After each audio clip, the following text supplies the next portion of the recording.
Just stay out of the woods. You know, the older we get, the more life seems to throw at us. From work to college, free time seems to constantly dwindle away from you.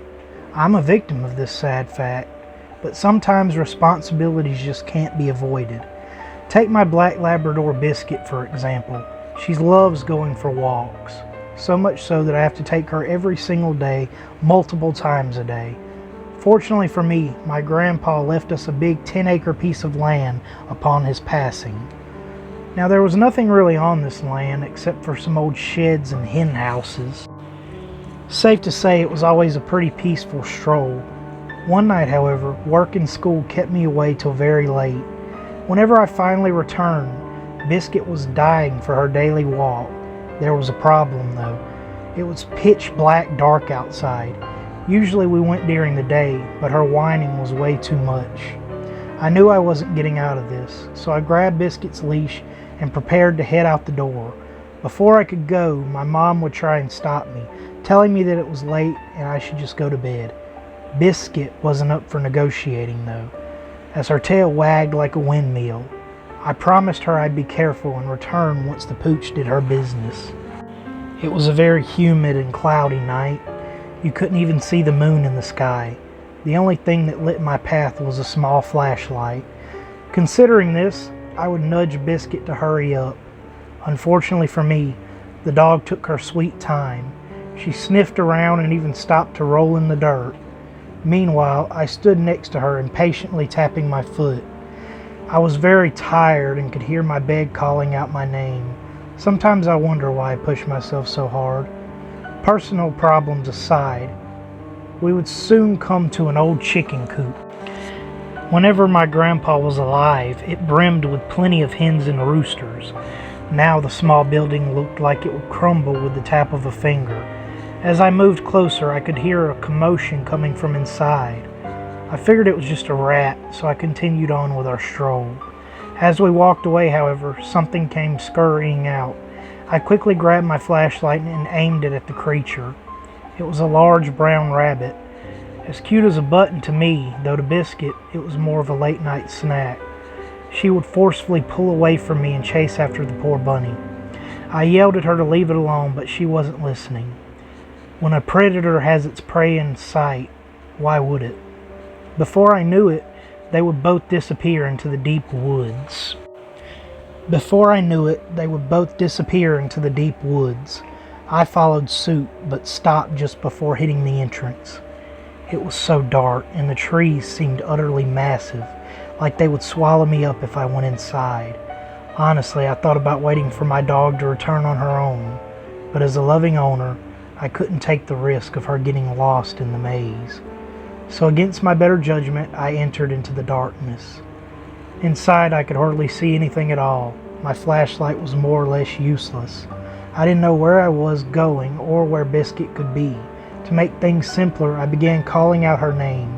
I yelled and yelled, but I didn't hear anything, not even the crack of a limb.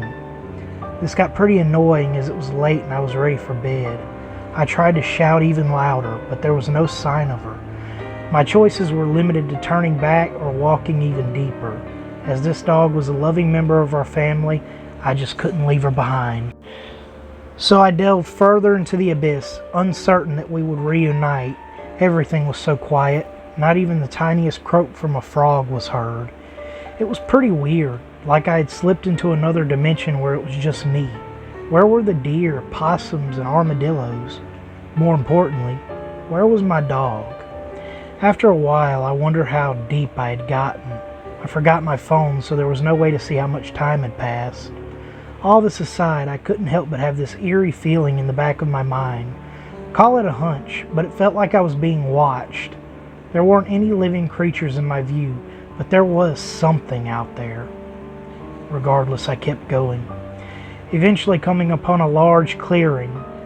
There were but a few trees, with the night sky visible for the first time in forever. I wanted to let out a sigh of relief, but my job wasn't done yet, so I had to keep searching. Just then, the sounds of whimpering filled the air. That cry was unmistakable. It was Biscuit. I pointed my light in every direction, desperately trying to reunite with my furry friend. Finally, I would see her lying beneath a tree. I ran up to my dog and kneeled down next to her. At first I thought she was hurt, but this didn't seem to be the case. Instead, she was shivering in fear and refused to move from this spot. Since her leash was still attached, I began to tug on it. For some reason, though, my poor Biscuit wouldn't budge. Not knowing why, I began to shine my flashlight and investigate the area. Biscuit was as big as a bear. I didn't think anything could spook her to such an extent. My search didn't yield much either, as the woods seemed empty. I was puzzled as to what was wrong. The dog acted like she saw a ghost. Before I could do anything else, however, Biscuit would jump to her feet and begin to growl. Her fangs were shining and every hair on the animal's body stood up. I had no idea what was going on, but I noticed her gaze was fixated at the top of a nearby tree. I shined my light and saw something that shook me to my core. Standing in the tree was a massive creature straight out of an urban legend. The being was at least 7 feet tall with pale leathery skin. Its eyes glowed bright red like a vehicle's tail lights. Not to mention a set of massive wings that wrapped around its body like a cape. Whatever this thing was, it must have hated flashlights. As the beam hit its face, the creature let out a horrifying shriek. Of course, this was my signal to run. I grabbed Biscuit by the leash and bolted. Me and my dog ran and ran, refusing to look back at that demon. Though no matter how fast we were, I could hear its flapping wings right above us. I couldn't believe this. We were actually being chased by a monster. My lungs felt like they were about to explode from all the running. So naturally, I started slowing down. What happened next, however, had me convinced I was going to die, as the creature made a quick landing in front of me, blocking my path. I was in shock and froze as he looked upon me with those godforsaken eyes. The glow they gave off was hypnotic, like the being was peering into my soul. I was so scared, to the point where my bladder let loose and urine ran down my leg. The monster then reached out one of his long white arms at me. I swore that my legs moved closer to him on their own. Before he could cause me harm, however, Biscuit would jump into action. My brave girl would take him to the ground and bite into his chalky flesh.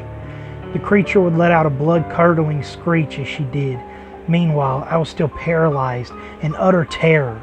In my mind, I knew that this thing was way stronger than Biscuit. There was probably only a matter of time before it overpowered and hurt her. I, for one, refused to lose my sweet pooch to this freak. So I clenched my fist and pushed all the fear deep down inside. While they fought, I ran up and snatched my dog by her leash. With all my might, I pulled her off and started running. As we made our escape, the creature kept on with its horrible screeching. It was so loud, I felt like my ears were going to bleed. Regardless, we had to keep moving. It was our only option. Thankfully, we would finally make it out of the woods. This was no time for breaks, as we sprinted all the way back to my house.